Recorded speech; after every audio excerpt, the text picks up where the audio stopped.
Assalamu alaikum wa rahmatullah. A yau ma ga na dauke da wasu zafafan fina-finan India daga kamfanin Yusuf Zamani Record. Dan haka faka kada ka bari a baka labari. Ka samu ka zo ka biya kuɗin ka domin ka shiga wannan group namu na fina-finan India na Hausa. A gaskiya ne ka shiga wannan group to matsalar ka da fina-finan India na Hausa ta zo ƙarshe. Duk wasu fina-finan da kake so kamar waɗannan da muke muku tallan su da kuma wanda baku ga tallan su ba ma da kuma wanda ku ga tallan su amma ko rasa inda za ku same su. To a kowace ƙasa kake a kowane gari kake a duk inda kake za a amsa kuɗin ka sannan za a saka ka a cikin wannan tsari na fina-finan India na Hausa da zaka dinga downloading da duk wani film da kake so. Kada ki bari a baku labari.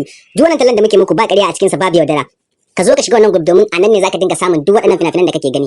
Duk wani faman ka da nacin kana neman fina-finan Indian Hausa a YouTube ko Bidmet ba za ka same su ba. Sai dai ka ga tallan mu kawai. Amma in dai ka dauki wannan number da kake gani ka yi magana a WhatsApp kace kana son a saka ka a cikin wannan group namu da ke kan Telegram wato BIP group, za a ga maka dan abin da ake biya sannan kuma a saka ka a cikin wannan group din. In dai ka shiga group za ka ga fina-finan India barkatai har ma waɗanda baka ga tallan su ba. Akwai na kallo, akwai na saukewa a waya kai tsaye. Ba ruwanka da makullan sirri ko kuma wai duk film da kake so ga sunan kawai sai dai ka saukar a wayanka. Sannan wanda baka gani ba ma da ka rubuta za ka gansu a kasan sacin naka. So kawai za ka saukar a wayanka ko kuma ka kallata ba sai ka saukar ba. Sannan ba ruwanka da kowa, ba ruwanka da sake zuwa kan YouTube kana neman film din India. In dai kaga tallan film, in dai ya fita to zaka same a group. In bai fita ba ma da kai magana zaka ga cewa film din bai fita ba amma yana nan tafi. So dan haka gaskiya shawara da kuma faɗi ka daina wahalar da kanka, ka daina bata ma kanka lokaci kana neman film din India akan YouTube sai dai kaga talla amma ka rasa yadda za a ka same shi. Hanya ɗaya ce mafi sauki ita ce shiga wannan group namu na VIP da ke kan Telegram. Da zaran kai magana da ni akan WhatsApp za a ga maka kuɗin da zaka bada. In ka biya kuɗin ka za a je a adana ka a cikin wannan group.